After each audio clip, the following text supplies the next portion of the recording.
एक नहीं, दो नहीं, 3 government laboratory technologist exam qualify करने वाली अंतिमा मीणा, जिनसे आज हम आपको रूबरू करवाने वाले हैं। अंतिमा मीणा ने एमपी ग्रुप 5 लेबोरेटरी टेक्नोलॉजिस्ट की एग्जाम क्वालिफाई ही नहीं की, बल्कि ऑल ओवर रैंक सेकंड हासिल करी। जिन्होंने आरआरबी भोपाल जोन में 6 सीट में से एसटी की मात्र 1 सीट होने के बावजूद भी उन्होंने अपनी जगह बनाई और वो सीट अपने नाम कर ली। साथ ही अंतिमा ने राजस्थान एनएचएम में भी सिलेक्शन लिया। तो मुश्किल से साल भर की प्रिपरेशन में 3 एग्जाम क्वालिफाई करके अंतिमा मीणा ने कीर्तिमान स्थापित कर दिया। एमएलटी एजुकेशन पॉइंट की महाराजा बेच की छात्रा अंतिमा मीणा राजस्थान के 12 जिले की नया गांव की रहने वाली है, जिन्होंने 2024 में अपनी डीएमएलटी कंप्लीट करी। तो आखिरकार अंतिमा मीणा ने ये कैसे कर दिखाया, उनके प्रिपरेशन का रूटीन क्या था और ऐसी कौन सी गलतियां हैं जिनसे स्टूडेंट को बचना चाहिए, आइए जानते हैं अंतिमा मीणा से। तो जो भी student laboratory technologist competitive exam की प्रिपरेशन कर रहे हैं या डीएमएलटी बीएमएलटी के स्टूडेंट है, तो उनसे मेरी पर्सनली रिक्वेस्ट है कि इस सेशन को आप बिल्कुल भी मिस ना करें। तो चलिए शुरुआत करते हैं। हेलो अंतिमा, कैसे हैं आप? बढ़िया हूँ मैम। अच्छे हो? हुँ, ओके। तो सबसे पहले तो आपको कांग्रेचुलेशन, एमएलटी एजुकेशन पॉइंट की ओर से बहुत-बहुत बधाई और शुभकामनाएँ। एमएलटी एजुकेशन पॉइंट को आप पे बहुत गर्व है कि आपने 1 नहीं 3-3 एग्ज़ाम क्वालीफाई करी है। तो हमें थैंक बहुत खुशी है, आपने आपके माता-पिता का नाम रोशन किया, आपके शिक्षक का भी नाम रोशन किया। तो आज के इस सेशन से एमएलटी एजुकेशन पॉइंट के स्टूडेंट को बहुत कुछ सीखने को मिलेगा कि आपने कैसे आपके डेडिकेशन से, आपके डिसिप्लिन से 3-3 एग्ज़ाम को क्वालीफाई किया। तो आज हम बहुत सारी बातें करेंगे, आपकी जर्नी जो है हमारे स्टूडेंट के साथ शेयर करेंगे आप, तो स्टूडेंट को बहुत हेल्प मिलेगी। तो हम शुरुआत करते हैं। सबसे पहले आप अपना पूरा नाम बता दीजिए, अपना होम टाउन के बारे में बता दीजिए, उसके बाद हम आगे बात करते हैं ताकि स्टूडेंट को पता चल जाए कि आप कहाँ से बिलॉन्ग करते हैं। जी मैम। मैं राजस्थान के बारां डिस्ट्रिक्ट के एक गाँव से रहने वाली हूँ। मेरा नाम अंतिमा मीणा है। मेरे पापा जी खेती करते हैं और मदर हाउसवाइफ हैं। अच्छा, ओके। कौन से गाँव से आप हैं? बारां डिस्ट्रिक्ट में नया गाँव है मैम। 12 डिस्ट्रिक्ट में नया गाँव है। ओके अंतिमा जी। तो अंतिमा आपने अपनी स्कूलिंग कहाँ से की है? मैंने स्कूलिंग बारां जिले से ही कंप्लीट करी है। उसके बाद मैंने डीएमएलटी कोटा मेडिकल कॉलेज से कंप्लीट करी है, मई 2024 में। अच्छा, 2024 में आपने डीएमएलटी किया। हाँ, मई 2024 में। ओके। तो डीएमएलटी आपने कहाँ से किया? कोटा मेडिकल कॉलेज से। कोटा मेडिकल कॉलेज से आपने डीएमएलटी किया, जो जी, आपने 12th साइंस से किया होगा, हाँ राइट? मैम। है ना? हुँ। उसके बाद आपने एमएलटी फील्ड में एंट्री कैसे ली? मतलब कैसे डिसीज़न लिया कि भई मुझे डीएमएलटी करना है? कुछ तो सोचा होगा? हाँ, मैंने क्या है कि 12th के बाद 1 साल के लिए नीट की प्रिपरेशन करी थी। तो कोरोना की वजह से मेरी कंप्लीट नहीं हो पाई थी कोचिंग, तो फिर उसमें मेरा सिलेक्शन नहीं हुआ था। फिर मैंने ओके। पैरामेडिकल का अप्लाई किया था मैम। अच्छा, ओके, मतलब पहले आपने नीट के लिए प्रिपरेशन करी, हाँ, है ना? उसके बाद फिर आपने डीएमएलटी में एडमिशन लिया डीएमएलटी से। और जी। डीएमएलटी में एडमिशन आपने 2024 में लिया, तो कंप्लीट आपकी कब हुई? नहीं 2021 में लिया था, तो वो एग्ज़ाम डिले हुए थे, तो 2024 में कंप्लीट हुई थी मैम। अच्छा, वही 2024 तो। में कंप्लीट हुई, एडमिशन आपने हाँ, 21 में ले लिया था, ओके। हाँ मैम। अब 2024 में आपकी डीएमएलटी कंप्लीट हुई, राइट? जी। उसके हुँ। बाद आपने मतलब कैसे सोचा कि मुझे कॉम्पिटिटिव एग्ज़ाम की प्रिपरेशन करना है, गवर्नमेंट जॉब लेना है? जी मैम, मेरी मई 2024 में डीएमएलटी कंप्लीट हुई थी। फिर मैंने पहले से ही सोच रखा था कि अब मुझे गवर्नमेंट एग्ज़ाम की प्रिपरेशन करनी है। उसके बीच मैंने 2 महीने गैप लिया था क्योंकि मैंने संविदा का ट्राई किया था। ओके, पर फिर मुझे लगा कि संविदा का ट्राई करूँगी, उससे एक्सपीरियंस गेन करूँगी, उससे अच्छा है कि अपन लगातार मेहनत करके और गवर्नमेंट यस, एग्ज़ाम की ही तैयारी करते हैं। फिर मैंने जैसे मई 2024 में मेरी डीएमएलटी कंप्लीट हुई तो मैंने अगस्त में महाराजा बैच जॉइन किया। और फिर तैयारी स्टार्ट कर दी थी मैंने। अच्छा, ओके। तो सबसे पहले आपने कौन-सी एग्ज़ाम क्वालीफाई करी है, उसके बारे में बता दीजिए, फिर हम आगे डिस्कशन करेंगे। जी मैम, सबसे पहले मैंने एमपी ग्रुप 5 का एग्ज़ाम क्वालीफाई किया है, उसमें मेरी ओवरऑल रैंक सेकंड है। उसके बाद मैंने आरआरबी भोपाल से लैब असिस्टेंट ग्रेड 2 का क्वालीफाई किया है और मैंने राजस्थान एनएचएम का क्वालीफाई किया है। वेरी गुड, बहुत अच्छा। तो आपने सबसे पहले ग्रुप 5 का एग्ज़ाम दिया, राइट? फिर जी उसके मैम। बाद आपने सॉरी आरआरबी का दिया। जी मैम। उसके बाद राजस्थान एनएचएम दिया। अब हुँ। आपने इन तीनों में से ग्रुप 5 को ही क्यों चुना? मैम मैंने जैसे तैयारी स्टार्ट पहले आरआरबी से करी थी, यस। क्योंकि मैंने अगस्त से तैयारी स्टार्ट करी थी, सितंबर में मैंने आरआरबी का फॉर्म फिल किया था। फिर ओके। आरआरबी की तैयारी कर रही थी, फिर मैंने जनवरी में ग्रुप 5 का फॉर्म निकला तो मैंने उसका भी अप्लाई किया। तो मैंने दोनों की तैयारी साथ में करी थी। पर रिज़ल्ट पहले ग्रुप 5 का आया, फिर मैंने वहाँ पे जॉइन कर लिया। फिर जैसे वहाँ पे जॉइन करने के 10 दिन बाद ही मेरा आरआरबी का रिज़ल्ट आया है। ओके। तो आपने ग्रुप 5 जॉइन किया, उसके बाद आरआरबी का रिज़ल्ट आया। तो जी, मैम। आपने राजस्थान एनएचएम की एग्ज़ाम भी इसी बीच में दी थी क्या? हाँ, इसी बीच में जून में मैंने एग्ज़ाम दे ली थी इसका। वो कॉन्ट्रेक्चुअल बेस पे थी ये एनएचएम की, तो मैंने एक ऑप्शन के लिए दिया था उसका कि चलो गवर्नमेंट नहीं होगा तो इस पे जॉइन करके और फिर तैयारी रखेंगे अच्छा, कंटिन्यू। संविदा बेस पे जॉइन कर लेंगे अगर आरआरबी में और ग्रुप 5 में नहीं होता है तो, हाँ, है ना? एक जी। ऑप्शन आपने चूज़ करके रखा था। मतलब आपको कॉन्फिडेंस था कि मैं क्लियर कर लूँगी, है ना? मैंने क्या तैयारी उसी हिसाब से करी थी कि बस अब फाइट करना ही है, मतलब जो वैकेंसी है अपने सामने अपन को उसी के लिए मेहनत करनी है अच्छे से। ओके। तो अभी आपकी पोस्टिंग कहाँ है अंतिमा जी? अभी मेरी पोस्टिंग एमपी में है, ग्रुप 5 में मैंने अभी जॉइन कर रखा है और रेलवे में मेरा मेडिकल क्लियर है और डॉक्यूमेंट वेरिफिकेशन हो गया, अब जॉइनिंग लेटर आना बाकी है। अच्छा, ओके। तो अगर उसका जॉइनिंग लेटर आ गया तो क्या आप आरआरबी में जाएँगे? हाँ जी मैम, वो सेंट्रल की है ना, उसमें थोड़ा सही रहेगा। बिल्कुल, बिल्कुल, बिल्कुल, सही भी है। फैमिली में नहीं तो से भी 1-2 जने पहले से रेलवे में हैं, तो वो सब उसी को सजेस्ट कर रहे थे। अच्छा, अच्छा, ओके। तो अभी क्या आप होम टाउन के पास में ही आपकी पोस्टिंग है? हाँ जी मैम, घर से 150 किलोमीटर दूर है अभी। अच्छा, 150 किलोमीटर दूर, तो आपका आना-जाना तो होता नहीं होगा डेली? नहीं, डेली नहीं होता, यहीं रहते हैं। अच्छा, वहीं रहते हो, ओके। हाँ, पर ग्रुप 5 का एक बेनिफिट ये भी है कि अपने होम टाउन के पास आप आ जाते हो, 2-3 जी साल मैम। बाद। लेकिन हुँ, हुँ। आरआरबी में अगर सिलेक्शन हुआ है, तो फिर वो ज़्यादा बेस्ट रहेगा आपके लिए। हाँ, अच्छा, ओके। तो आपने अपनी प्रिपरेशन कैसे स्टार्ट करी? मतलब जैसे ही आपका डीएमएलटी कंप्लीट हुआ, है ना? अब हुँ। आपने आरआरबी का, ग्रुप 5 का दोनों के लिए एक साथ प्रिपरेशन स्टार्ट करी। तो जी मैम। आपने सबसे पहले मतलब क्या सोचा? आप महाराजा बैच के साथ कैसे जुड़े? थोड़ा-सा उसके बारे में बताइए। हुँ। जी मैम, जैसे मैं डीएमएलटी में जैसे कर रही थी डीएमएलटी, तो मैं फर्स्ट ईयर और सेकंड ईयर में कुछ टॉपिक क्लियर करने के लिए मैं जैसे यूट्यूब से पढ़ती थी, तो मैं आपकी क्लासेस देखती थी। ओके। तो उसमें मेरे को अच्छा लगा कि हाँ, मेरे कॉन्सेप्ट क्लियर हो रहे हैं, टॉपिक अच्छे से समझ में आ रहा है।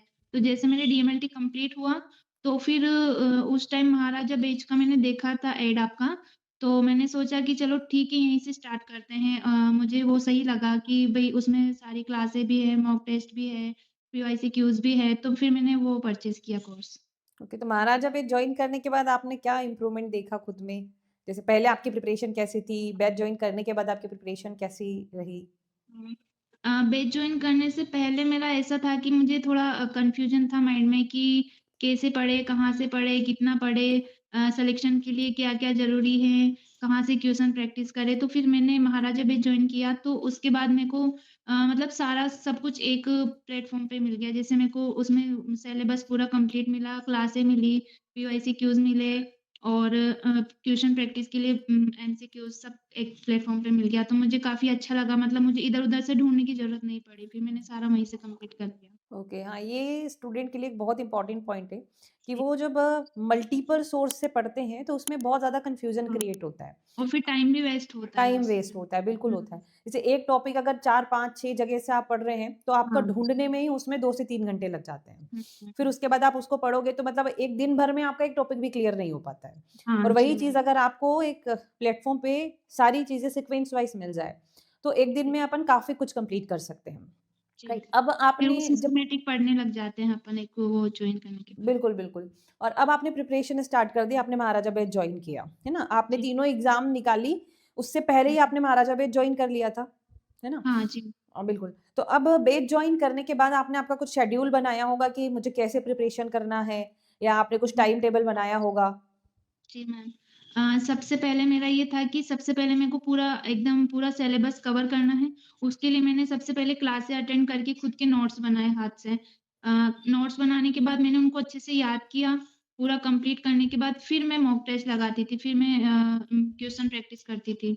उनको रिवाइज़ करके फिर मैं क्वेश्चन प्रैक्टिस करती थी। अच्छा, ओके। आपके माइंड में कभी ये तो नहीं आया कि मेरा सिलेक्शन होगा या नहीं होगा? या फिर अगर ऐसा माइंड में आता भी था तो फिर कैसे आपने खुद को मोटिवेट किया? हाँ जी मैम, ऐसा आता था बहुत बार, ये तो एक नेचुरल है कि जो तैयारी करता है तो उसके माइंड में डिमोटिवेशन भी होता है, कन्फ्यूज़न होता है बहुत सारा कि होगा, नहीं होगा। पर उस टाइम पे मेरे को एक बात माइंड में थी कि जैसे गीता जी में श्री कृष्ण बोलते थे अर्जुन को कि पार्थ मेहनत करते चलो, फल की इच्छा मत करो। तो बस वो एक एक लाइन मेरे माइंड में थी कि बस मुझे मेहनत करनी है, रिज़ल्ट जो होगा देखा जाएगा, बाकी मेरी मेहनत वेस्ट नहीं जाएगी, ये मुझे पता था। बहुत अच्छा, बहुत सुंदर। आपने ये सोचा कि बस मेहनत करते जाओ, फल की इच्छा मत हुँ, करो। अगर मेहनत करेंगे तो फल उसका ज़रूर मिलेगा। आपने अगर प्रिपरेशन करी है तो वो वेस्ट बिल्कुल भी नहीं जाएगी। ना हुँ, तो सबसे पहला अपना जो मोटो यही रहना चाहिए कि हमें प्रिपरेशन अच्छे से करना है। अगर आपकी तैयारी अच्छी है तो सिलेक्शन हो ही जाएगा। जैसे आपको कभी ऐसा लगा होगा कि मुझे इस सब्जेक्ट पे ज़्यादा पकड़ बनानी है, मतलब कभी ऐसा लगा कि जैसे ये सब्जेक्ट मेरा बहुत ज़्यादा वीक है या इसको तैयारी करने में इसमें बहुत ज़्यादा टाइम मुझे लग जाएगा। तो उस वीक सब्जेक्ट को आपने स्ट्रॉन्ग कैसे बनाया और कौन-सा आपका वीक सब्जेक्ट था? मुझे बायोकेमिस्ट्री में मतलब बायोकेमिस्ट्री काफ़ी टफ़ लगता था क्योंकि उसमें बहुत सारा वो याद करना पड़ता था। तो मैं क्या करती थी कि जैसे मेरे को जो सब्जेक्ट टफ़ लगता था, जैसे माइक्रो में भी मेरे को पैरासाइटोलॉजी बहुत टफ़ लगती थी क्योंकि वो बड़ा सब्जेक्ट था माइक्रोबायोलॉजी। तो हुँ। मैं उसको इतनी बार रिवाइज़ करती थी कि सब कुछ फिर माइंड में फिट हो जाता था कि हाँ, बहुत अच्छे से रिवाइज़ कर लो, बार-बार पढ़ो। एक सब जो सब्जेक्ट वीक है उसको ज़्यादा बार पढ़ो। तो रिवीज़न तो के फिर लिए आपने क्या किया? वीडियो देखते थे या फिर नोट से किया? नहीं, वीडियो में मैंने एक बार जैसे नोट्स कंप्लीट कर लिए, तो उसके बाद मैं फिर नोट्स को ही रिवाइज़ करती थी। ऑफ़लाइन पढ़ने में मुझे ज़्यादा अच्छा लगता था कि माइंड डिस्ट्रैक्ट नहीं होता है, वो याद करना है, तो ओके, उससे ओके। रिवाइज़ करती थी। Yes, yes. अच्छा अंतिमा एक चीज़ जो आजकल के स्टूडेंट में बहुत ज़्यादा कॉमन है, वो है डिस्ट्रैक्शन और डिस्ट्रैक्शन का हुँ, सबसे बड़ा रीज़न है सोशल मीडिया। जी जैसे ही मैम। फ़ोन हाथ में आता है, स्टूडेंट क्या करते हैं, हुँ, थोड़ी देर आधा घंटा पढ़ा और एक बार रील स्क्रॉल करने लग जाएँगे, 1 घंटा कब निकल जाएगा उनको पता ही नहीं चलेगा। तो जी अब मैम। आप खुद भी मोबाइल से ही पढ़े होंगे, तो आपने इस हुँ। चीज़ से दूरी कैसे बनाई? कैसे आप सोशल मीडिया से दूर रहे? जी मैम, मैं सोशल मीडिया बिल्कुल यूज़ नहीं लेती थी। जब मैंने डीएमएलटी कंप्लीट किया, तो जब तक मेरे पास कीपैड फ़ोन था, मैं जब वीडियो लेक्चर वग़ैरह देखती थी कभी-कभी, तो मैं पापा जी के फ़ोन से देखती थी। तो मतलब मेरा बिल्कुल सोशल मीडिया से एकदम कनेक्शन नहीं था। जैसे मैंने महाराजा बैच जॉइन किया तो फिर मैंने मेरे फ़ादर के मोबाइल से ही पढ़ाई करी थी उस टाइम भी। जब मेरा एग्ज़ाम पास आने वाला था तो मुझे लगा कि यार अब मॉक टेस्ट वग़ैरह और पीवाईक्यूज़ देना ज़रूरी है, तब मैंने 3 महीने पहले मोबाइल लिया था फिर। अच्छा, ओके। तो स्टूडेंट के लिए ये बहुत इम्पोर्टेंट पॉइंट है कि भई अगर आपको सिलेक्शन लेना है, तो आपको सोशल मीडिया से दूर होना पड़ेगा। अगर आप ये सोच लो कि मैं रील भी देख लूँ, वीडियो भी देख लूँ, तो वो उससे फिर पॉसिबल टाइम। नहीं है। है ना? हुँ, अब हुँ। जैसे आपने 3 एग्ज़ाम क्वालीफाई करी है, जी तो मैम। तीनों का आपका डिफरेंस क्या रहा? मतलब पेपर का लेवल तीनों का आपका कैसा लगा आपको कि कौन-सा सबसे ज़्यादा ईज़ी पेपर था, कौन-सा ज़्यादा टफ लगा आपको? हुँ। जो ग्रुप 5 का था वो पेपर थोड़ा सही लगा मुझे। आरआरबी में क्या है कि उसमें जैसे लैब असिस्टेंट ग्रेड 2 का था वो, तो ओके। उसमें केमिस्ट्री, फिज़िक्स, बायोलॉजी ज़्यादा आई थी। तो उसमें थोड़ा मैंने कम कर पाई, बाकी उसमें टाइम मैनेजमेंट में थोड़ा दिक्कत आई थी मेरे को पेपर के टाइम आरआरबी में। अच्छा आरआरबी में और एनएचएम में? एनएचएम में तो ऑफ़लाइन था तो वो मैंने कवर कर लिया था, उसमें ठीक था। अच्छा उसमें ऑफलाइन था। हाँ, ओके। तो इन तीनों की प्रिपरेशन को आपने कैसे मैनेज किया? क्योंकि हम अगर ग्रुप 5 की बात करें तो उसमें 70 और 25 का रेशियो रहता है ना? जी मैम। तो अब अगर सॉरी 75 और 25 का रेशियो रहता है और तो आपने नॉन टेक्निकल की प्रिपरेशन और टेक्निकल की प्रिपरेशन को कैसे मैनेज किया? हाँ, मैंने ज़्यादातर मैंने फ़ोकस किया टेक्निकल पार्ट पे क्योंकि टेक्निकल पार्ट ज़्यादा रहता था, वो अपना सब्जेक्ट भी है, तो मैंने ऐसे किया कि जैसे मान लो 70 से 75 क्वेश्चन अपने टेक्निकल पार्ट के आ रहे हैं और कम नॉन टेक्निकल के आ रहे हैं, तो मैंने टेक्निकल पे ज़्यादा फ़ोकस किया क्योंकि जब सिलेक्शन होना है तो वो 70 पे हो ही जाएगा, तो इसलिए मैंने उस पे ज़्यादा फ़ोकस किया। नॉन टेक्निकल में बस इतना पढ़ती थी कि डेली का एक टॉपिक उठा के और नॉन टेक्निकल पढ़ लेती थी कि बस ठीक है, इतने में हो जाएगा। मतलब आया तो ठीक क्योंकि नॉन टेक्निकल और टेक्निकल में पढ़ना तो बराबर ही पड़ता है अगर नंबर लाने हैं तो। तो मैंने ज़्यादा फ़ोकस उस पे किया जिसका कंटेंट ज़्यादा है। जैसे टेक्निकल का कंटेंट ज़्यादा था तो मैंने फिर वहीं ज़्यादा फ़ोकस किया। नॉन टेक्निकल पे थोड़ा कम पढ़ा और उस पे थोड़ा कम फ़ोकस रखा था मैं। ओके, तो नॉन टेक्निकल में आपने कौन-कौन से टॉपिक पढ़े? हाँ, नॉन टेक्निकल में जैसे जीके में मैं करंट पढ़ती थी क्योंकि आजकल करंट के क्वेश्चन ज़्यादा आते हैं जी। और रीज़निंग में जैसे रीज़निंग में कुछ टॉपिक देखती थी और हिंदी के टॉपिक देखती थी। बाकी जो जैसे मेरे को इंग्लिश थोड़ा टफ लगता था तो फिर उस पे मैंने कम ध्यान दिया। अच्छा, क्योंकि उस ओके। पे फिर मेरे को ऐसा लगा कि यार इसको सारा कवर करूँगी तो फिर टाइम ज़्यादा खराब होगा। इससे अच्छा है कि मैं टेक्निकल पे ज़्यादा। अच्छा, आपने टेक्निकल पर ज़्यादा फ़ोकस किया और नॉन टेक्निकल में आपने कुछ इम्पोर्टेंट टॉपिक कवर कर लिया, है ना? जी, मैम। और जिसकी इंग्लिश अच्छी है, वो इंग्लिश में भी कर सकता है, हिंदी भी हाँ, कर हाँ। सकता है हाँ, और वो मैथ्स, डिपेंड रीज़निंग भी करता है कर अपन को सकता है। कौन-से सब्जेक्ट में ज़्यादा कम्फर्ट है। अच्छा, ओके। अब जैसे आपने एक टॉपिक कंप्लीट किया, है ना? एक टॉपिक कंप्लीट करने के बाद आप उसके नोट्स बनाते हैं, तो आप हुँ, सब्जेक्ट हुँ। वाइज़ चले होंगे, आपने कैसे तैयारी करी मतलब? जैसे मैं ऐप से पढ़ती थी तो मैं 2 सब्जेक्ट साथ में लेके चलती थी कि चलो 2 सब्जेक्ट उठा लेते हैं, जो अच्छा लग रहा है पहले उसका कंप्लीट करो। फिर जैसे दूसरे सब्जेक्ट पढ़ने की इच्छा हुई तो फिर उसके नोट्स बना ली। ऐसे मैं 2-3 सब्जेक्ट साथ लेके चलती थी। अच्छा, 2-3 साथ लेके पहले चलते थे। मैंने एमसीक्यूज़ प्रैक्टिस और पीवाईक्यूज़ नहीं करे, पहले मैंने फ़ोकस किया कि मैं सब्जेक्ट एक बार कवर कर लूँ अच्छे से, उसके बाद मैं क्वेश्चन प्रैक्टिस करूँ। ओके, आपने सिलेबस कवर करने के बाद फिर क्वेश्चन प्रैक्टिस स्टार्ट करी। जी मैम, तो क्योंकि अगर सब्जेक्ट कंप्लीट हाँ, हाँ बोलिए। पहले अगर अपन ट्यूशन करने लग जाते, फिर अपन से क्वेश्चन नहीं बनते तो ऑब्वियसली अपने माइंड में डिमोटिवेशन आएगा। तो फिर मैंने डीमोटिवेशन, फ़ोकस किया कि पहले मैं सब्जेक्ट कवर करूँ ताकि मेरे से क्वेश्चन बने। बिल्कुल सही वो भी है, क्योंकि अगर आपने थ्योरी ही नहीं पढ़ी है, आप ओनली हाँ, प्रैक्टिस के बेस पर चल रहे हो, तो वो गलत है ना? वहाँ से जी, डीमोटिवेशन भी आता है और दूसरी चीज़ ये कि उससे आपका कोई बेनिफिट भी नहीं होता जी मैम।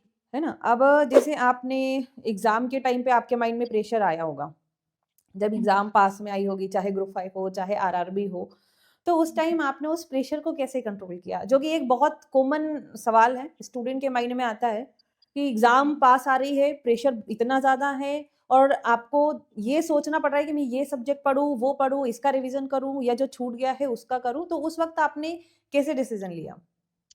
हाँ, जैसे एग्ज़ाम की तैयारी जब से ही शुरू कर दो, जब से आपको मतलब एग्ज़ाम आ गया है, तो उस टाइम डिमोटिवेशन आपको तब आएगा जब आपने अच्छे से तैयारी नहीं करी है।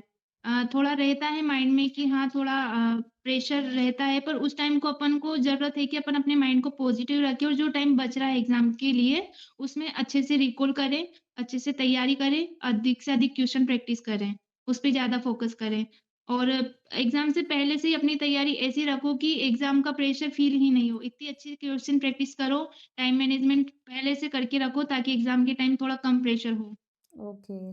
सबसे बड़ी प्रॉब्लम स्टूडेंट की यही है कि वो तैयारी एंड टाइम पर स्टार्ट करते हैं। हाँ, हाँ। तो उस ये वक़्त सबसे सिलेबस बड़ी कंप्लीट गलती नहीं है। होता है और फिर उनके माइंड में प्रेशर आता है। अगर वो जी, पहले से तैयारी करके रखते हैं, तो प्रेशर जैसी कोई बात ही नहीं होती क्योंकि आपका सिलेबस पूरा कंप्लीट है, आपने प्रैक्टिस अच्छे से कर रखी है, तो आपका टाइम मैनेजमेंट भी अच्छे से हो जाता है ना? जी मैम। लास्ट टाइम आपको बस रिवाइज़ करना रहता है और उस समय आपको ज़्यादा दिक्कत नहीं आती है ना? आप जी। कॉन्फिडेंट रहते हैं लास्ट टाइम कि मैं आराम से निकाल लूँगा, है ना? हुँ, हुँ। अब आपका फैमिली सपोर्ट कैसा रहा जब आप प्रिपरेशन कर रहे थे? हाँ, मेरे फैमिली सपोर्ट काफ़ी सही रहा, मम्मी-पापा काफ़ी सपोर्ट करते थे हमको पढ़ाई से रिलेटेड जो भी चीज़ चाहिए होती, मैंने बोला मेरे को बैच जॉइन करना है तो मम्मी-पापा ने फुल सपोर्ट किया। मैंने कोटा में रह के पढ़ाई करी, लाइब्रेरी जॉइन करी तो उसमें मम्मी-पापा जी की काफ़ी हेल्प रही। अ, मतलब उनका ऐसे सोचना था कि जो हम नहीं कर पाए वो मेरे बच्चे करें, इसलिए बहुत अच्छा सपोर्ट था घरवालों का। अच्छा, अच्छा, ओके। आपके फैमिली में कोई ऐसा होगा जो आपको हर वक़्त मोटिवेट करते रहते होंगे, भाई-बहन? हाँ, मतलब मेरे पापा जी को देख के ही मुझे मोटिवेशन आता था। अच्छा, कि पापा जी वो से काफ़ी आपको अच्छा मोटिवेशन सपोर्ट करते हैं मुझे, तो मुझे इनके लिए कुछ अच्छा करना है मतलब इनको इनका सपना पूरा करना है मुझे जॉब लगने का। और वो आपने करके भी दिखाया। बहुत अच्छी परफ़ॉर्मेंस आपकी रही है और मतलब वंडरफुल अचीवमेंट कि आपने 3-3 एग्ज़ाम क्वालीफ़ाई करी। स्टूडेंट बहुत लंबे मतलब हार्ड वर्क के बाद भी एक एग्ज़ाम क्वालीफ़ाई नहीं कर पाते हैं, है ना? काफ़ी साल 2 हुँ। साल लग जाते हैं, फिर भी नहीं हो पाती है। लेकिन आपने ये कितने टाइम में कर दिखाया? 2024 में आपका कंप्लीट हुआ हाँ, डीएमएलटी। मैंने अगस्त 2024 से स्टार्ट किया था और फरवरी मार्च में मेरा रिज़ल्ट आ गया था ग्रुप 5 का, तो 6 से 7 महीने लगे थे मैम। 6 से 7 महीने में आपने 3 एग्ज़ाम क्वालीफ़ाई कर ली, है ना? और ये कैसे संभव हो पाया कि आपने बस नोट्स बनाए, आपने वीडियो देखी, नोट्स बनाए और प्रैक्टिस करी। ये 3 ही जी, चीज़ें हैं, जिससे कि आप सिलेक्शन बहुत आसानी से ले सकते हैं। जी अब मैम। जिन स्टूडेंट ने महाराजा बैच जॉइन किया हुआ है, उनके लिए आप क्या कहना चाहेंगे कि कैसे प्रिपरेशन आपको करना चाहिए? हाँ, जिन्होंने बैच जॉइन किया हुआ है, उनके लिए मैं ये कहना चाहूँगी कि पहले अपना सिलेबस लिखो, अपना सिलेबस अपनी आँखों के सामने चिपका दो कि भई हाँ, मुझे यही पढ़ना है, इसी के अकॉर्डिंग पढ़ना है। उसके बाद अपने एक नोट्स तैयार करो अपने हाथों से लिखे हुए कंप्लीट नोट्स प्रिपेयर कर लो और बार-बार उन्हीं का रिवीज़न करो और मॉक टेस्ट और पीवाईक्यूज़ बाद में लगाओ ताकि डिमोटिवेशन नहीं हो। पहले अच्छे से नोट्स प्रिपेयर करो, तैयारी करो, रिवीज़न करो, बहुत अच्छे से उनको याद करो फिर को अपने आप जैसे क्वेश्चन प्रैक्टिस करोगी तो अपने आप मोटिवेशन आएगा। आपको ओह! लगेगा कि हाँ, मैंने अच्छे से पढ़ा है और क्वेश्चन भी बन रहे हैं। बिल्कुल, बिल्कुल। तो आपको पेपर का लेवल मतलब कैसा लगा? ग्रुप 5 का अगर हम बात करें तो? कितना मतलब ज़्यादा टफ लगा, ईज़ी लगा या मॉडरेट था? हाँ, मॉडरेट था वैसे अच्छे क्वेश्चन थे और अधिकतर क्वेश्चन वही आते हैं जो पिछले सालों में आए हुए हैं। अच्छा। 50 से 60 से 70 क्वेश्चन मान सकते हैं जो अपने वापस वही रिपीट होते हैं जो अपने पहले पूछे हुए हैं। कुछ क्वेश्चन होते हैं जो नए अपन को लगते हैं, बाकी अपन को उन्हीं उन्हीं क्वेश्चन पे फ़ोकस करना चाहिए जो अपन ने पढ़े हैं और जो इम्पोर्टेंट हैं। जो कोई नए ऐसा क्वेश्चन स आते हैं, तो बच्चे सोचते हैं कि यार ये नहीं आ रहा या अपन ने पढ़ा नहीं, तो उस टाइम उस पे ध्यान नहीं देना है, उस टाइम उस पे ध्यान देना है जो अपन को आ रहा है, जो अपन ने पढ़ा है। ओके, कोई ऐसा सब्जेक्ट जिससे मतलब बहुत ज़्यादा क्वेश्चन बने हों अगर आपको याद हो? हाँ, एक तो हेमेटोलॉजी है जिसमें से अच्छे क्वेश्चन बने हैं और माइक्रोबायोलॉजी में बैक्टीरियोलॉजी और पैरासाइटोलॉजी से अच्छे क्वेश्चन बने हैं। इनसे ज़्यादातर क्वेश्चन बनते थे। जी मैम। और आरआरबी का पेपर लेवल कैसा रहा? हाँ, आरआरबी का भी पेपर तो ठीक था, बाकी मुझे टाइम मैनेजमेंट थोड़ा टफ लग रहा था। पर मैंने कोशिश करी कि जितना हो पाएगा इतना अच्छे से करेंगे। उस टाइम फिर मैंने फ़ोकस किया कि अब मुझे टाइम मैनेज करने के साथ ही अच्छे से करना है, तो फिर अच्छा, उसमें मतलब थोड़ा टाइम टाइम मैनेजमेंट भी एक बहुत इम्पोर्टेंट पार्ट है। आप अगर प्रिपरेशन कर रहे हैं और अगर आपका टाइम गड़बड़ा जाता है, तो बहुत सारे क्वेश्चन मिस हो जाते हैं और फिर हाँ, आपको देखने का समय भी नहीं मिलता है, फिर से दोबारा जी अगर मैम। देखना हो तो। है ना? अब जैसे ही आपका रिज़ल्ट आया, तो सबसे पहले आपका रिएक्शन क्या था? आपने किसको सबसे पहले बताया? हाँ, मेरा ग्रुप 5 का रिज़ल्ट सबसे पहले आया था। मतलब रिज़ल्ट देख के ऐसा ठीक था वो मतलब पता था कि हाँ, हो जाएगा पर ओवरऑल रैंक सेकंड आएगी ये देख के बहुत शॉक्ड हुई कि सच में रैंक सेकंड है अपनी ऐसा। अच्छा, ओके। और सबसे पहले मैंने मेरे पापा जी को बताया कि पापा जी मेरा गवर्नमेंट जॉब में सिलेक्शन हो गया, तो उनको भी काफ़ी अच्छा लगा। उन्होंने बोला कि हाँ, बेटा तूने तैयारी अच्छे से करी थी। और फिर जब यहाँ जॉइनिंग लेने के बाद जब मेरा रेलवे का रिज़ल्ट आया, फिर मैंने बताया कि पापा जी सेंट्रल में भी हो गया। फिर उसके थोड़े दिन बाद ही एनएचएम में भी हो गया, तो पापा जी को काफ़ी प्राउड फील हुआ बिल्कुल, बिल्कुल। उससे। आपने काम ही ऐसा किया कि प्राउड तो फ़ील होगा ही सही, है ना? तो देखो, अब जो स्टूडेंट बार-बार फ़ेल हो रहे हैं या डीमोटिवेट हो जाते हैं, तो उनके लिए आप क्या कहना चाहेंगे? हाँ, एक बार तो ये पता लगाओ कि जो बार-बार फ़ेल हो रहा है उसका रीज़न क्या है? या तो आपको सही कंटेंट नहीं मिल पा रहा है, अगर कंटेंट आपके पास है तो या तो आप अच्छे से तैयारी नहीं कर पा रहे, तो एक बार पता लगाओ कि भई फेलियर क्यों हो रहा है बार-बार, तो उसी चीज़ पे फ़ोकस करो। एक बार पहचानो कि अपने कहाँ कमी रह रही है, पढ़ने में कमी रह रही है, कंटेंट पूरा नहीं है, उसको एक बार पता लगाओ फिर अच्छे से तैयारी करो। देखो जो टाइम है उसमें अगर आपने बहुत अच्छे से तैयारी करी है, तो ये तो है नहीं कि अपन अच्छे से तैयारी कर रहे हैं, सब कुछ अच्छा है, फिर भी नहीं हो रहा है, तो ऐसा कुछ नहीं होता है। कहीं न कहीं तो कमी रहती है, तभी फेलियर होता है। अच्छा, ओके। अगर सही से प्रिपरेशन करेंगे वो, हाँ, अगर स्मार्ट स्टडी करेंगे तो बिल्कुल सिलेक्शन होता है जी। ना? अगर आप सोच लो कि मैं अ, मतलब जैसे बहुत सारे स्टूडेंट ऐसे रहते हैं जिनने ड्यूटी जॉइन करी हुई है, जैसे शायद जी मैम। आपने ओनली प्रिपरेशन करी होगी, हाँ मैम। है ना? अब बहुत सारे स्टूडेंट ऐसे भी रहते हैं जो कहीं पे लैब जॉइन करके रखते हैं, तो उनको टाइम कम मिल पाता है प्रिपरेशन के लिए। जी मैम। पर मेरा मानना ये है कि आप जैसे प्राइवेट भी कर रहे हो और फिर आप तैयारी करने की भी सोचते हो, तो मेरा मानना ये है कि आप लग के थोड़े दिन तैयारी पे ही फ़ोकस करो क्योंकि मैंने 7 महीने में जो एग्ज़ाम निकाले, तो उसके हिसाब से आप अगर 1 साल तक भी तैयारी करोगे और कहीं जॉब नहीं करोगे, तो आपका हो सकता है। आप जैसे बहुत सारे बच्चे गलती क्या करते हैं कि यार मैं तो डीएमएलटी कंप्लीट हो गया, संविदा पे कर लेता हूँ और साथ-साथ तैयारी भी कर लेता हूँ। तो आप जो 4 साल तक संविदा पे करके और फिर जॉब लगोगे उससे हो सकता है उससे अच्छा है कि आप 2 साल तक तैयारी करके डायरेक्ट गवर्नमेंट जॉब लग जाओ। तो उसके लिए हो सकता है कि आपको अच्छे से मेहनत करके आप अच्छा कर सकते हो। बिल्कुल सही बात है और बहुत अच्छी बात आपने कही है अंतिमा कि स्टूडेंट अगर ये सोचे कि मैं प्राइवेट जॉब भी करूं और प्रिपरेशन भी करूं, है ना? जी। तो उसमें उनको वो सिलेक्शन तो ले लेते हैं, बहुत सारे स्टूडेंट ले लेते हैं, लेकिन हुँ, उनमें उसमें उनका बहुत ज़्यादा टाइम लग जाता है। टाइम उनको लग जाता है। साल, डेढ़ साल, 2 साल भी हो जाते हैं। एक आध बार नहीं भी निकलता है, फिर कभी दूसरी बार में निकलता है। तो सबसे बेस्ट यही होगा कि आप अगर आपका फैमिली बैकग्राउंड अच्छा है ना? मैं ये भी नहीं जी। कहना चाहूँगी कि आप जॉब छोड़ के ही पहले प्रिपरेशन करो। हाँ, हाँ। बहुत सारे हुँ, स्टूडेंट का ऐसा रहता है कि फैमिली बैकग्राउंड सही नहीं है, उनको जॉब करना पड़ती है और साथ में वो प्रिपरेशन भी करते हैं। तो बस प्रिपरेशन पे आप फ़ोकस कर रहे हैं, तो प्रिपरेशन पर ही करें। बस ये है कि आप जॉब कर रहे हैं, उसके अलावा आपको जो भी टाइम मिल रहा है, उसमें आप अपना पूरा टाइम प्रिपरेशन को दीजिए। है ना? तो आप जी, ईज़िली सिलेक्शन ले सकते हैं। जैसे कि आपने ग्रुप 5 की एग्ज़ाम दी, तो आपने 2025 में वो एग्ज़ाम दी, जी है मैम। ना? सबसे पहले 2025 में ग्रुप 5 की एग्ज़ाम ही आपने दी। तो जी, उस वक़्त जब आपका कंप्लीट हुआ और 2025 में जब आपने एग्ज़ाम दी, उसके बीच का ड्यूरेशन कितना है? क्योंकि 7 महीने में तो आपने तीनों एग्ज़ाम क्वालीफाई करे, लेकिन उससे हाँ, पहले आपने ग्रुप 5 की एग्ज़ाम दी, राइट? जी। तो हुँ, ये बीच का ड्यूरेशन आपका कितना था? 5 महीने में। 5 महीने। अब देखो यहाँ से निकल के आता है कि आप 5 महीने में भी सिलेक्शन ले सकते हैं। जी मैम। लेकिन वो कब क हुआ कि जब आपने जैसे ही आपका डीएमएलटी कंप्लीट हुआ, आपने तुरंत अपनी प्रिपरेशन स्टार्ट कर दी। क्योंकि पहले जी, आपने थोड़ा बहुत डीएमएलटी में पढ़ा भी होगा, एग्ज़ाम दी तो। तो हाँ। सब फ्रेश होगा आपके माइंड में और उसी वक़्त आपने प्रिपरेशन स्टार्ट कर दी। अब जी मैम। बहुत सारे स्टूडेंट को जो मैं हमेशा कहती हूँ कि जब आप डीएमएलटी पढ़ रहे हैं, तभी अगर अच्छे से पढ़ना चालू कर दें, तो जी आप मैम। और भी जल्दी एग्ज़ाम क्वालीफाई कर सकते हैं। हुँ। है ना? उसमें ये होता है कि आप डीएमएलटी पढ़ रहे हो, तो वो ही सिलेबस अपना एग्ज़ाम में ये जो कॉम्पिटिटिव एग्ज़ाम होता है, तो उसमें वही सिलेबस होता है। तो अपनी तैयारी वहीं से ऐसे करो कि आपको कुछ नया नहीं लगे और ज़्यादा पढ़ना नहीं पड़े। क्योंकि अपन फर्स्ट ईयर, सेकंड ईयर अच्छे से पढ़ लेते हैं, तो अपन को कॉम्पिटिटिव एग्ज़ाम के लिए ज़्यादा पढ़ाई नहीं करनी होती है। बस उन्हीं को अच्छे से रिवाइज़ करना होता है। बिल्कुल, क्योंकि प्रैक्टिकल पार्ट अच्छे से पढ़ो, थ्योरी क्लियर रखो, तो ज़्यादा मेहनत नहीं करनी पड़ती उसके बाद भी हमें। बिल्कुल, बिल्कुल। तो चाहे वो कोई सी भी एग्ज़ाम हो क्योंकि लगभग सभी में यही रेशियो रहता है नॉन टेक्निकल और जी, टेक्निकल का। तो टेक्निकल पार्ट आपका स्ट्रॉन्ग हो जाएगा अगर आप डीएमएलटी या बीएमएलटी जो भी कर रहे हैं, तब से ही अपनी प्रिपरेशन अच्छे से करेंगे। अगर आप बाद में भी कर रहे हैं कंप्लीट होने के बाद, तब भी कर सकते हैं। लेकिन बस ये है कि आपको टाइम थोड़ा-सा ज़्यादा देना पड़ेगा उसके लिए, क्योंकि जी, हमारा सिलेबस काफ़ी कुछ बड़ा है। उसमें माइक्रोबायोलॉजी, बायोकेमिस्ट्री जो कि स्टूडेंट को बहुत ज़्यादा टफ़ लगती है। है ना? हुँ, हुँ। तो इसके लिए आपको थोड़ा-सा टाइम देना पड़ेगा ताकि आप अच्छे से लेक्चर देख पाओ, फिर उनके नोट्स बना पाओ और रिवीज़न कर पाओ, है ना? जी, मैम। अब जैसे स्टूडेंट ने महाराजा बैच जॉइन किया हुआ है, तो उनके लिए जैसा कि आपने बताया कि उनको पहले वीडियो देखना चाहिए, फिर नोट्स बनाना चाहिए और फिर प्रैक्टिस करना चाहिए। जी। तो क्या आपने इनके साथ में लाइव क्लासेस भी देखी थी?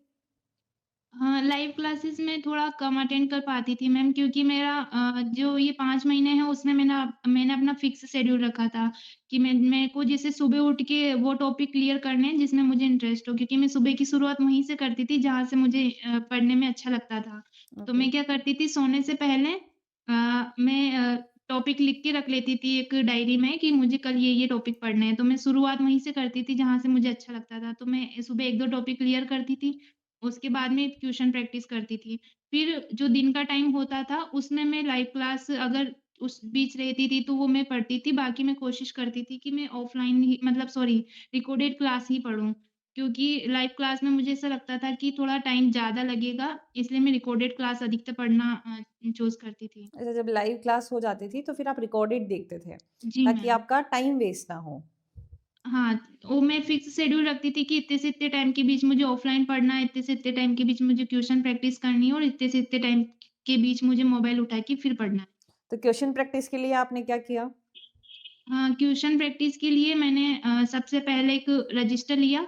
उसमें मैंने, जैसे मैं ऑनलाइन भी पढ़ती थी या ऑफ़लाइन भी कहीं से पढ़ती थी, तो मैं एक रजिस्टर था मेरा इतना मोटा, तो उसमें मैं जो भी ट्यूशन प्रैक्टिस करती थी, उसको मैं वन लाइनर में लिख लेती थी, ताकि मुझे जब एग्ज़ाम के टाइम में पढ़ूँ, तो मैं उनको अच्छे से रिवाइज़ कर लूँ। तो जो भी मैं ऑनलाइन ट्यूशन प्रैक्टिस करती थी, बैच से या यूट्यूब से कहीं से भी, तो मैं उनको एक रजिस्टर में नोट करती भी चलती थी। ताकि ओके, मुझे अगर दोबारा ये वीडियो नहीं भी मिले, तो मेरे पास ऑफ़लाइन तो वो चीज़ रहे, तो मैं अच्छे से पढ़ पाऊँ उनको। ओके। तो आपको महाराजा बेच के अंदर सबसे अच्छी चीज़ क्या लगी? सबसे अच्छी चीज़ कि उसमें मेरे को एक ही जगह पे सारा कंटेंट मिल गया, पूरा सिलेबस कवर हो गया और एमसीक्यूज़ प्रैक्टिस के लिए बहुत सारे क्वेश्चन मिले और सबसे अच्छी चीज़ कि मुझे सारे जो प्रीवियस ईयर के पेपर हैं, वो एक ही जगह पे मिल गए। मुझे ढूँढना नहीं पड़ा, तो मेरी अच्छे से प्रैक्टिस हो गई क्वेश्चन्स की। ओके। तो अगर सारी चीज़ें एक जगह मिल जाएँ तो कम टाइम में बहुत हुँ, अच्छा परफ़ॉर्मेंस कर सकते हैं। क्योंकि जी वहाँ मैम। आपको वीडियो लेक्चर भी मिल जाते हैं, पीडीएफ नोट्स भी मिल जाते हैं, क्वेश्चन हुँ, प्रैक्टिस के लिए क्वेश्चन सब्जेक्ट वाइज़ भी आपको मिल जाते हैं और पीवाईक्यू भी मिल जाते हैं। जी, तो प्रैक्टिस भी कर सकते हैं, टाइम मैनेजमेंट भी बहुत अच्छे तरीके से कर सकते हैं। तो कुल मिला जी। के आपने भी 7 महीने में 3 एग्ज़ाम जो है क्वालिफ़ाइड करी। वो संभव किस वजह से हो पाया है कि आपने पूरा फ़ोकस्ड अपनी प्रिपरेशन पर किया। सबसे पहले आपने सिलेबस कंप्लीट किया, फिर आपने वीडियो लेक्चर देखे, फिर आपने नोट्स बनाए और उन्हीं नोट्स से आपने रिवीज़न किया। जी। राइट? अब कौन-सी ऐसी गलतियाँ हैं जो स्टूडेंट को नहीं करना चाहिए ड्यूरिंग प्रिपरेशन? स्टूडेंट की सबसे बड़ी गलती ये रहती है कि स्टूडेंट सोचता है कि जब वैकेंसी आएगी तब मैं पढ़ना स्टार्ट करूँगा, तो वो स्टूडेंट की सबसे बड़ी गलती रहती है। स्टूडेंट को ये सोचना चाहिए कि यार मैं अभी से पढ़ना स्टार्ट कर देता हूँ, जब वैकेंसी आएगी तब तक मैं सब कुछ कंप्लीट करके रख लूँगा। और बहुत सारे स्टूडेंट सोचते हैं कि चलो वैकेंसी आएगी तब पढ़ लूँगा और चलो एग्ज़ाम एक हो गया, अब थोड़े महीने का रेस्ट ले लेते हैं, 1-2 महीने का घर पे चलते हैं, एन्जॉय करते हैं, फिर पढ़ना स्टार्ट करेंगे अगली वैकेंसी की, तो वो नहीं करना चाहिए। मैंने जैसे मेरा ग्रुप 5 में हो गया था, तो उसके 2 दिन बाद ही मेरा आरआरबी का एग्ज़ाम था। तो मैंने मतलब रिज़ल्ट आया, 1 घंटे खुशी मनाई, उसके बाद मैंने वापस पढ़ना स्टार्ट कर दिया कि जब तक जॉइनिंग लेटर हाथ नहीं आ जाएगा, जब तक 1 महीने की पेमेंट नहीं आ जाएगी, तब तक मैं पढ़ाई नहीं छोड़ूँगी। और बहुत मैंने बढ़िया, कंटिन्यूअस मेहनत करी, मैंने गैप बिल्कुल भी नहीं दिया। बिल्कुल। बहुत सारे बच्चे होते हैं कि यार 10 दिन के लिए चलते हैं, मूड नहीं लग रहा तो एन्जॉय कर लेते हैं, फिर पढ़ना स्टार्ट करेंगे, तो वो सबसे बड़ी गलती रहती है। और बच्चे को कंटिन्यू मेहनत करनी चाहिए। अच्छे से पूरे नोट्स प्रिपेयर करके उनको रिवीज़न करना चाहिए और जितना हो सके उतना ट्यूशन प्रैक्टिस करनी चाहिए। कंसिस्टेंसी बहुत ज़रूरी है जी ना? मैम। मतलब आपने रिज़ल्ट आने के बाद भी अपने प्रिपरेशन को कंटिन्यू रखा कि हुँ, जब तक जॉइनिंग लेटर नहीं आ जाता, तब तक मैं अपनी प्रिपरेशन कंटिन्यू रखूँगी, है ना? जी अच्छा मैम। आरआरबी ग्रेड 2 की जो दी आपने लेबर अटेंडेंट की, असिस्टेंट की सॉरी, हाँ, है हाँ ना? मैम। तो उसमें आपकी रैंक क्या रही? उसमें रैंक नहीं बताते हैं, बाकी भोपाल ज़ोन से 6 सीटें थी, उसमें एसटी की 1 सीट थी। तो बहुत सारे लोगों ने बोला भी कि 6 सीटें हैं, उसमें भी एसटी की तुम्हारी 1 ही है। मैंने कहा एसटी पे जो एक बच्चा जाएगा वो भी इंसान ही होगा, तो हो सकता है उसपे मैं ही चल जाऊँ और मैंने बिल्कुल। बस कंटिन्यू मेहनत करी उसके लिए मैम। बहुत बढ़िया। बहुत अच्छा लगा आपसे ये जान के कि स्टूडेंट भई अगर वैकेंसी कम होती है तो पैर पीछे कर लेते हैं, है हाँ ना? मैम। तो आप ये क्यों नहीं सोचते कि वो एक सीट मेरी ही होगी, है ना? वो मेरे बिल्कुल लिए मैम। ही है और मैं क्वालीफाई करूँगी और मैं बिल्कुल सिलेक्शन लूँगी। क्योंकि ये जी, कॉन्फिडेंट ही आपको सिलेक्शन दिलाता है। आप एक तो प्रिपरेशन आपकी, दूसरा आपको खुद पर विश्वास होना चाहिए, है ना? जी आप मैम। अगर दिन भर मन में यही सोचते रहते हैं कि सिलेक्शन होगा, नहीं होगा, होगा, नहीं होगा, तो वो आपको डिमोटिवेशन करती है ना? जी, डिमोटिवेट करती है, तो उसके लिए सबसे पहले तो आप खुद पर विश्वास रखो और अपने प्रिपरेशन पर फोकस करो। तो आप जी, इज़िली कोई सी भी एग्ज़ाम हो क्वालीफाई कर सकते हो, वो चाहे ग्रुप 5 हो, एम्स सीआरई हो या फिर सॉरी आरआरबी हो, राजस्थान एनएचएम हो, कोई भी लैब टेक्नीशियन कॉम्पिटिटिव एग्ज़ाम, जी मैम। आप आसानी से निकाल सकते हैं अगर आपकी प्रिपरेशन अच्छी है तो। हुँ, तो आपकी ये जर्नी से स्टूडेंट को बहुत कुछ सीखने को मिलेगा और बहुत अच्छा लगा। हमें भी आप पे बहुत प्राउड फ़ील हो रहा है। आपके माता-पिता को भी बहुत अच्छा लगा इस बात की हमें बहुत खुशी है कि आपने 1 नहीं 3-3 एग्ज़ाम क्वालीफ़ाई करी है। तो स्टूडेंट के लिए तो आप जीता-जागता उदाहरण हैं कि भई आप आसानी से कोई से भी एग्ज़ाम क्वालीफ़ाई कर सकते हैं। इवन 7 महीने में भी कर सकते हैं अगर आप कंसिस्टेंसी से प्रिपरेशन करते हैं तो। तो अंतिमा थैंक यू सो मच आपने आपकी जर्नी हमारे स्टूडेंट के साथ में शेयर करी। स्टूडेंट को जी, इससे काफ़ी हेल्प मिलेगी और हमें भी आप पे बहुत गर्व है कि आपने एमएलटी एजुकेशन पॉइंट की महाराजा बैच जॉइन करके ये अचीवमेंट हासिल किया, जो कि एक ग्रेट अचीवमेंट है। बहुत अच्छा लगा। तो अंतिमा हम आज का ये सेशन हम यहीं पर एंड करते हैं और फिर मिलेंगे। आपको कोई भी परेशानी हो, आप हमारे साथ शेयर कर सकते हैं। हमारे कॉन्टैक्ट नंबर आपके पास में हैं। तो जी, आपको कभी भी लाइफ में कोई भी दिक्कत हो, तो आप बिल्कुल हमारे साथ शेयर कीजिए। हम पूरी कोशिश करेंगे आपकी हेल्प करने की और आरआरबी का अगर आपका आ जाता है जॉइनिंग लेटर, तो उसके बाद में आप हुँ, आरआरबी में भी जॉइन करेंगे, है ना? जी ग्रुप मैम। 5 से छोड़ के। हुँ, राइट? हुँ। तो उसके जी, लिए आपको बहुत-बहुत शुभकामनाएँ। आपने 3-3 थैंक यू। एग्ज़ाम क्वालीफाई करी। उसके लिए मतलब मैं मेरे पास में तो शब्द भी नहीं है। इतना अच्छा मुझे लग रहा है कि कोई स्टूडेंट जो 7 महीने में प्रिपरेशन करके 3 एग्ज़ाम क्वालीफाई कर सकता है। तो बहुत अच्छा और बहुत-बहुत शुभकामनाएँ दिल से, आप बहुत आगे जाओगे और यही हमारी आपके साथ में शुभकामनाएँ हैं। आपको कभी भी कोई भी कन्फ्यूज़न हो, कुछ भी पूछना हो तो आप बिल्कुल हमें मैसेज कर सकते हैं और जी। आपकी इस जर्नी से स्टूडेंट को बहुत कुछ सीखने को मिलेगा और आपने आपका वैल्यूएबल टाइम हमारे स्टूडेंट के लिए निकाला, उसके लिए बहुत-बहुत धन्यवाद।